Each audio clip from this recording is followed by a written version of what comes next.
welcome to the show, everyone. And really pleased today to have a special guest, Matt Macnamara, who hails from Philadelphia in the United States.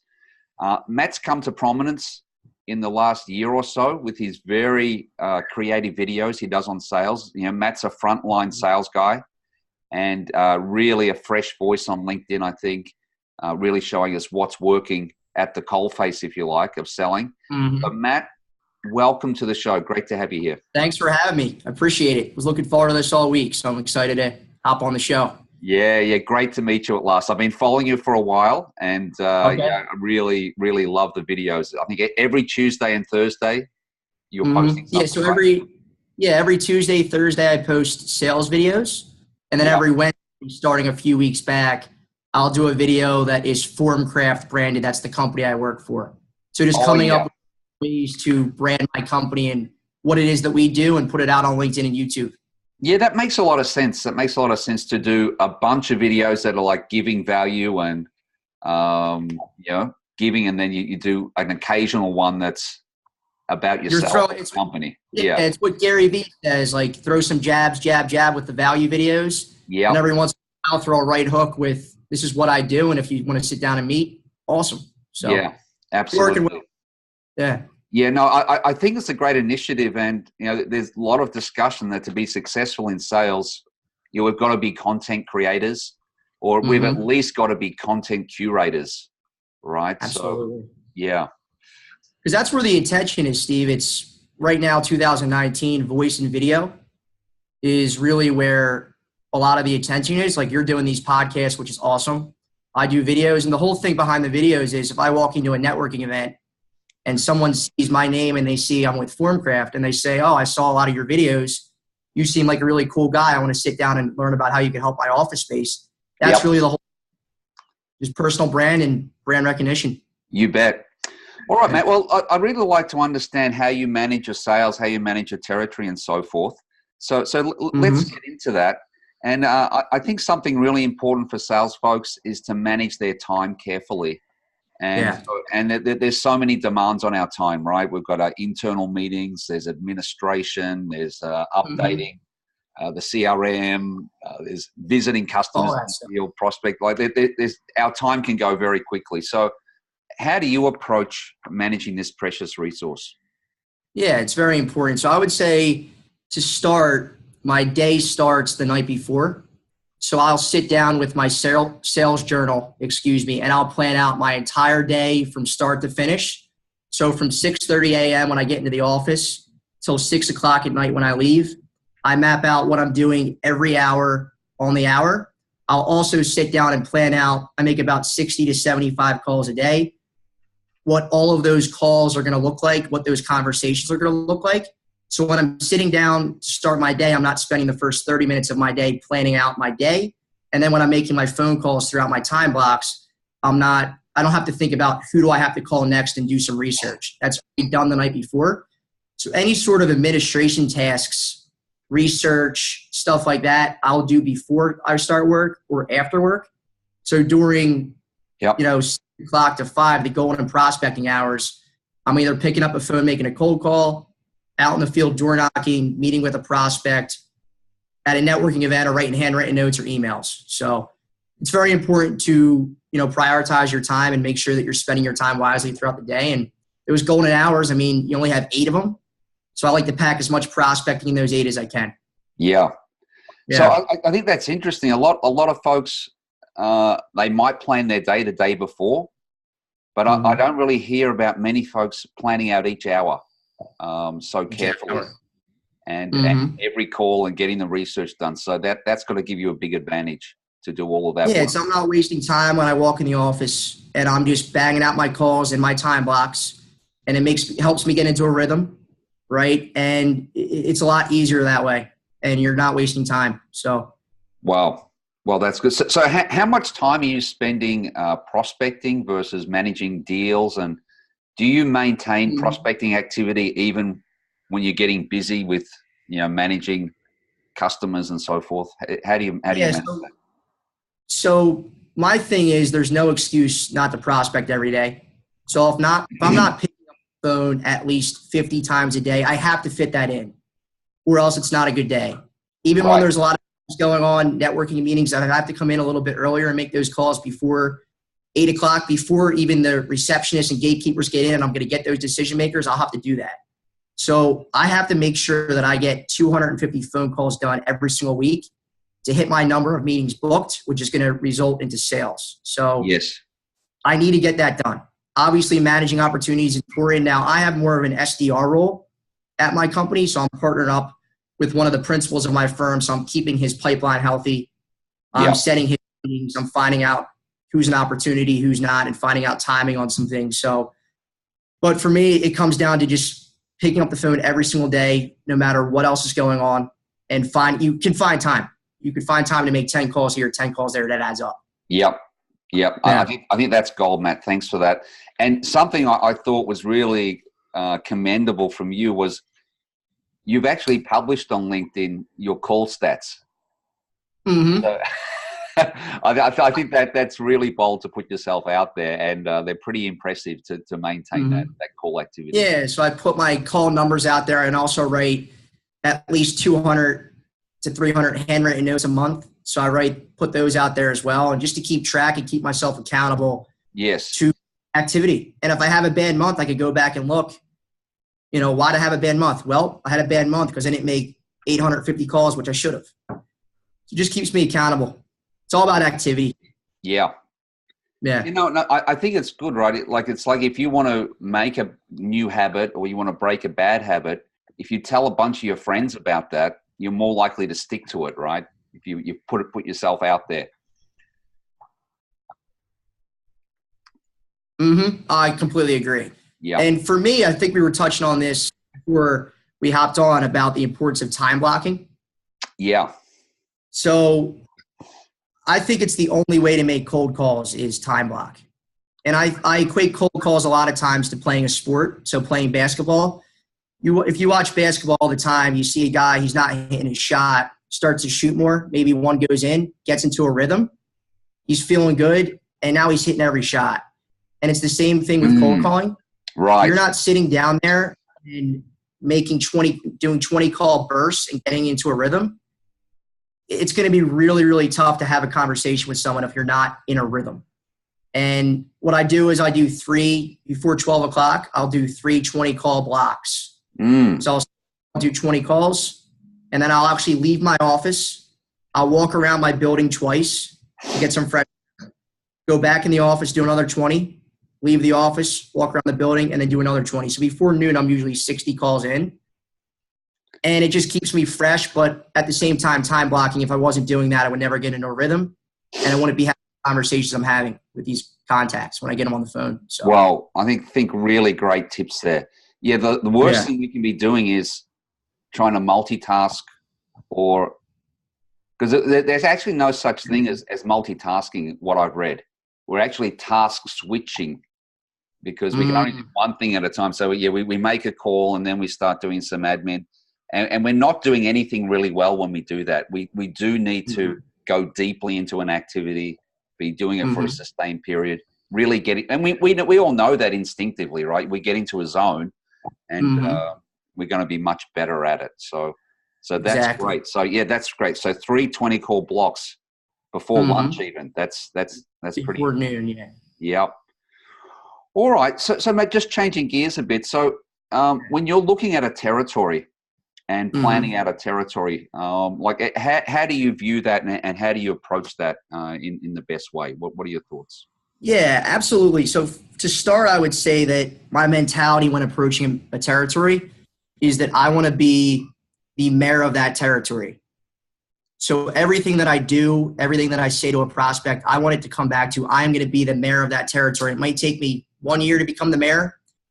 It might take me 5 years, but I'm of that territory. I'm going to become the go-to guy in that territory. So to start, I would say before you even dive into the territory, develop a sales plan. So start, obviously you got to have a goal. What do you want to achieve? What do you want your revenue number to be at the end of the year? Number of new accounts brought on, and maybe have a few accounts in your territory. But if you landed those accounts, or dream accounts, they don't really make your year. So put those on a board somewhere so you're always looking at them.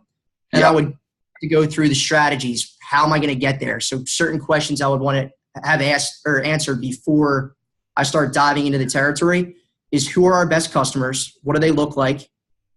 Who could we refer business to? Who do we compete with? Where do we beat them? And where do they beat us?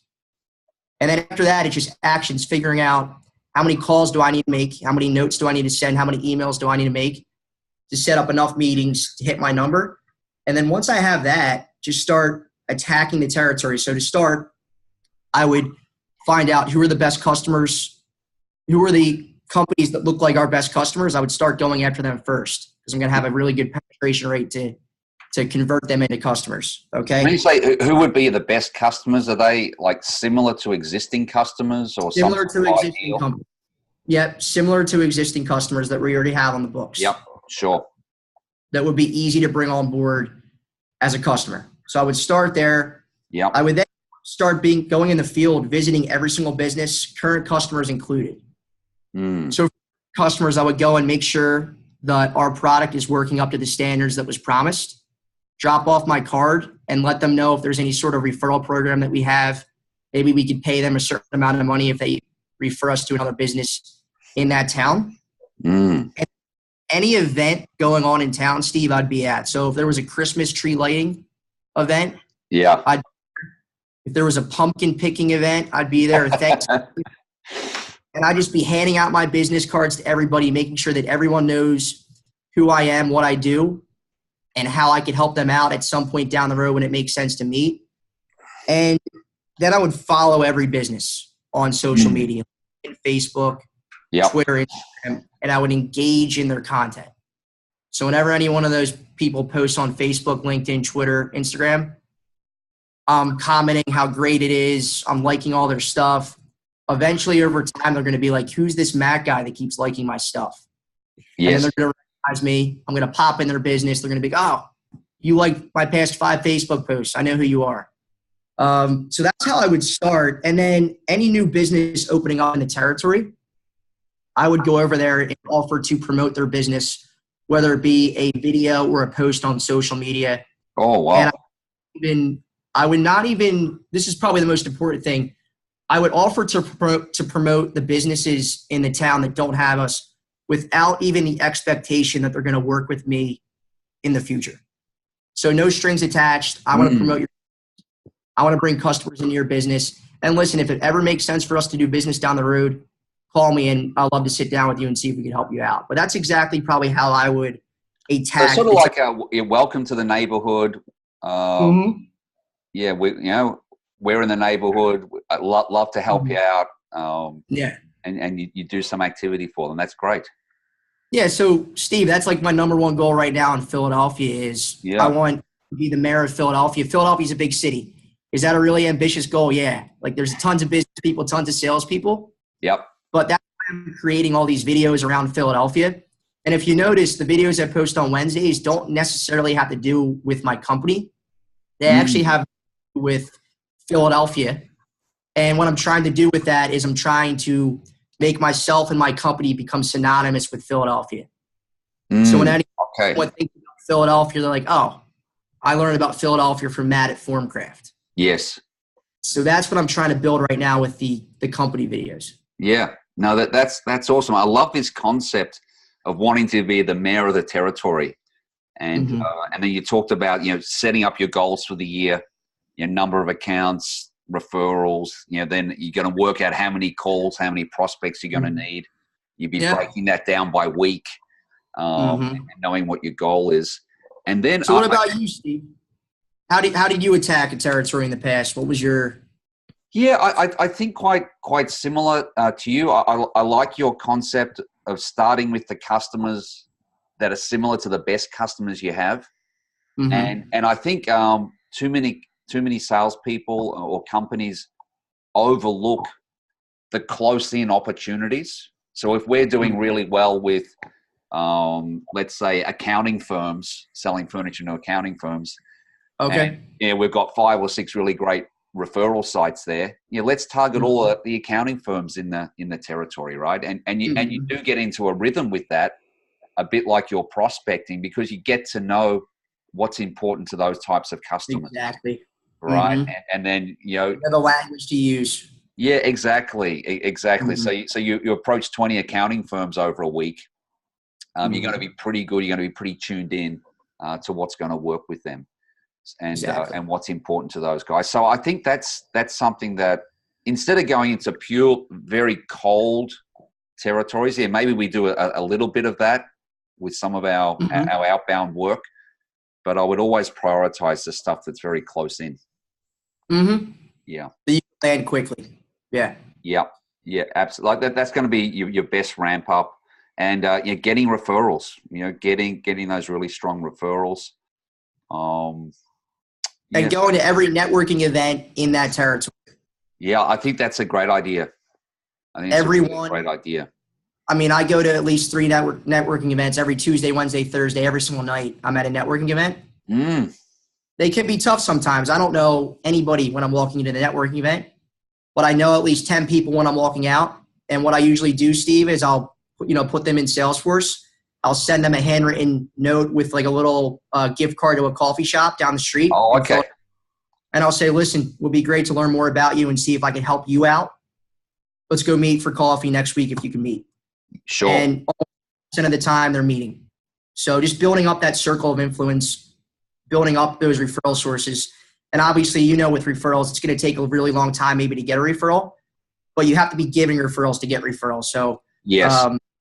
When it comes to territories, go to every networking event you could possibly get into. They're going to pay off in the long run if you consistently show up. That's good, Matt. That's great. Yeah. So Matt, let's get into prospecting specifically and your thoughts on, effective prospecting. Like we know, customers are getting hit with, by so many people these days.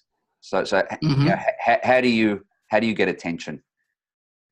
So I try to have as much fun and creativity with prospecting as possible. So outside of all the phone calls I make, the emails I send out a lot of personalized handwritten notes, and they work well because no one else is getting a handwritten note. No one is sending a handwritten note. No sales rep is sending handwritten. And I send at least 10 of those to prospects a day. Wow. So that definitely helps with getting people on the phone and returning my phone calls. Then I would say, hey, do you have that notepad or that envelope there handy? It's actually out. It's actually out at my desk. I'm in the conference room. No problem. No, I thought that was great. Yeah, so I use black envelopes with white ink because everyone gets white envelopes with black ink. So it's something different, and it's going to break up the pattern that all these decision makers get from salespeople. So I thought it was different and working. So I try to be as creative as possible. So I kind of think about it this way. You know that saying, treat people the way you'd want to be treated? Yes. So I kind of think prospect your customers the way you would want to be prospected. That's my whole prospecting mentality. So I'm always thinking of creative ways. So here's one example. So I partnered up with a bakery down the street from my company. And with that bakery is I make customized cupcakes for businesses. Okay. So the company will have my logo. They will have the company I'm dropping it off's logo. Ton of cupcakes. It'll have my business card that you could eat. It's edible. And it will have my. So then what I do with that is I go into these businesses, I drop the cupcakes off, and then I follow up with a phone call a few days later, wanting to make sure you got the cupcakes. They all obviously always love them. And I would say 50% of the time it's getting me the meeting set up. Yeah, right. And the meetings that I don't get set up, they're giving me timing when it makes sense to get back on the radar. So that's one example. Another example, I've sent out customized flags before. So I found out that this one gentleman was a huge Irish fan. He was the president of the Chamber of Commerce. Okay. So I got him a customized Irish flag with his last name, his family emblem, and it was an Irish flag. Sent it to him. I actually have a meeting with him next Thursday. So I have so many of these examples where, if I'm having trouble breaking through with the phone calls that I make and the emails and all that, I'll research them on social media. I'll find out what's important to them, what they like, and I'll send them something that's not too expensive, follow up with a phone call, and almost always they're meeting with us. And no other salesperson's doing it. But at the end of the day, Steve, for me, it just comes down to being persistent. I mean, in my opinion, everyone has a number. Yeah. And it might take 10 calls to get someone on the phone. It might take 50. But if you're bad at it, you're going to figure out what that number is and you're going to get them on the phone. And then it's just a matter of delivering the cold call. So. It's persistence and the time blocking and just following up should not be underestimated. It's a huge factor, isn't it? Just being disciplined. Yeah, absolutely. And you're actually warming up. You're actually warming up your calls a lot with all this other activity as well. I think that's really fantastic, right? So you're not going to have that much resistance, or you're going to be generating some pretty good leads from all of that activity, I think. But when you get on the phone, what's your approach in the first couple of lines or first couple of sentences there? Do you have something? Yeah, so my whole approach has been, say who you are. Well, I thank them for taking the call, say who you are, the reason why you're calling, and then get them engaged as quick as possible with the question. So if I was calling you today, Steve, and you picked up, I'd say, Steve, thanks for taking my call. This is Matt with Formcraft. We design and construct office spaces. The reason I'm calling you today is to see how what we do could be useful to you and your team down the road. How's my timing as it relates to your office space? So that's really my call opening most of the time. Get them talking right away. And obviously 9 out of 10 times they're going to say your timing sucks, Matt. We don't have an office space project for 5 years. And it's just a matter of handling that first objection, moving the conversation forward, getting some more information. And if it makes sense to set up a meeting, great. If not, find out when that meeting might make sense for them and get back on the radar. So, and put that in Salesforce. Yeah, I like that. You get straight to the point. You're not sort of like, how are you going? What's going on there? Or talking about the weather or something, right? You just say, thanks for the call, who you are, where you're from, and then your ask is right there. Yeah. So I think I really like that very simple call structure, straight to the point. Yeah. I think a lot of sales reps, from what I've seen and heard when I've been in other companies, is they'll go on like a 30 to 45-second rant, and the customers stop listening like 10 seconds in.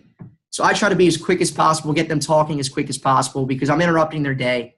They don't want a person to be calling them, and it seems to be working. I rarely get hung up on when I open the call that way, and I almost always, move the conversation forward, which is the whole goal of a cold call. So no, really like that. Thanks a lot for that, Matt. That's awesome. All right, let's move to how you approach a live deal. So you've gone past the prospecting. Okay, the customer's looking at an office fit out. It's going to be competitive probably. So what are you doing as you go and meet with that customer? So I would say the most important thing about qualifying and doing discovery with the customer, for me, because of the role I'm in, is before I hop off that phone call or before I leave that business, I'm making sure that they understand what the expectation is and that we both have agreed on a good next step and we have a timeline on that next step. The chances of the customer becoming a ghost and us not being able to connect with them again and the deal falling through are much smaller when you get their buy-in on what they think will be a good next step. You both walk away with a good next step, and you know that the conversation is going to be moving forward. But for me, primarily right now, Steve, I am the hunter of the company. I'm out there opportunities, setting up the meetings, setting up the pitches, and then I will hand that off to the principals of our company. Okay. Yes. And it's their job to do the qualifying, not the qualifying, I qualify, to do the discovery, uncovering and delivering the value. So, sounds good. But let's say for your component, and you mentioned a ghost, because we've all had that experience where we have a great call with someone. They're very friendly. They might say, "Oh yeah, I'm interested. Send me something, whatever," and then you never hear from them again. So what do we do to avoid that? How do we pin them down and get that commitment? So to start, someone said to me today on the phone, Matt, I'll get back to you. And I said, okay, Steve, just curious, whenever I heard that phrase in the past from my customers or my prospects, they actually meant they weren't interested, but they didn't want to hurt my feelings. I like that. Here. And the guy actually said, yeah, Matt, you know what? This just isn't really a good time for us right now. Didn't really want to tell you that. You seem like a really good guy. Call me back in 60 days and we'll sit down and see if it works better then.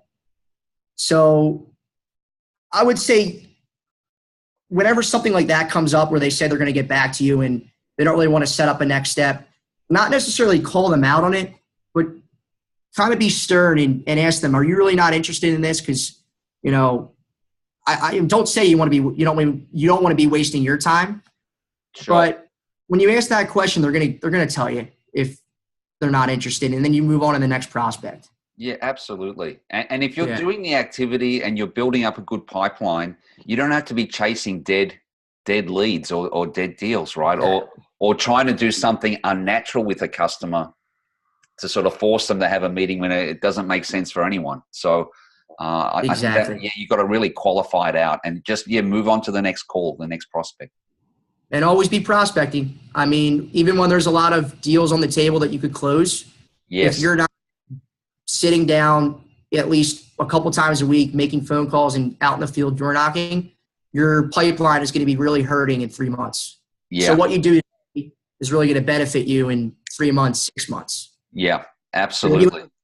When you have a bad pipeline 6 months from now, you know it's because you were, lazy working, trying to get some deals closed 6 months ago, but not spending any time prospecting. So it always comes back to prospecting. Yeah. We all see those sales teams and sales people that have those very sort of lumpy sort of sales performance, and it's exactly from that, right? So we've got to always be prospecting. I agree, and just find the time to time block that. So Matt, I think we covered a lot of ground, and I think a lot of great direction for everyone. So I really appreciate that. Is there anything we haven't covered that you think's worth mentioning that you do? I would say the most important thing for me is it comes down to mindset and expectations. So for my cold calls, I expect that every single one of my cold calls is going to get picked up. I can't tell you how many times I've put in 31 voicemails to someone, and I'm making that 30-second call, and it would be really easy for me to think that because they didn't pick up the first 31 times, it's going right to voicemail. That person gets on the phone. You're like, oh, my God, they're on the phone. You're not ready to have that conversation. You're not expecting it. Yes. So I would expect that every single cold call that you make to get picked up, every single door knock you make, that owner, that CFO, that CEO is going to come out and shake your hand. And then the mindset that I got from my sales coach, John Klimshin, he's out of California, great sales coach. Okay. Try not to make something happen. Try to see what might happen with that business. So don't call with the pressure that you have to close a deal, you have to set a meeting, you have to generate a lead for your AE. Go in there with an open mind and figuring out what might happen with that business, and then just move the conversation forward with them down the line. So I would say the two things that I've really taken to the past 7 months. And the idea of that is to take the pressure off the call, is it? Take the pressure off the call. So a lot of times when you have an agenda, when you want to set a meeting, the customer knows what you're trying to do. They feel like agenda. So don't push your agenda on the customer. You're putting your mindset into, learn something about that customer, what's happening in their business, how you could serve them, rather than I've got to get a lead. I need more prospects in my pipeline. Exactly. More that sort of rather than attitude. In my situation, I get paid to set meetings. So it would be really easy for me to cold call people and shove a meeting down their throat when it doesn't make sense for them at all, and it doesn't make sense for me. Yes. Just because I'm paid for the meeting. So don't go in with that mindset, and the pressure is going to be taken off you. You're going to have a lot better success with your cold calls because you're going to be calling free from pressure, and it's really good. Yeah. Hey, Matt, I think really great advice. Thanks so much for your time today. And, thanks for having me. For the listeners and the viewers will get a lot out of this, and I sure did. So thanks a lot, man. Thanks for having me on the call. I appreciate it. Yeah, appreciate it. And thanks everyone for listening. and look forward to talking to you soon. Bye for now.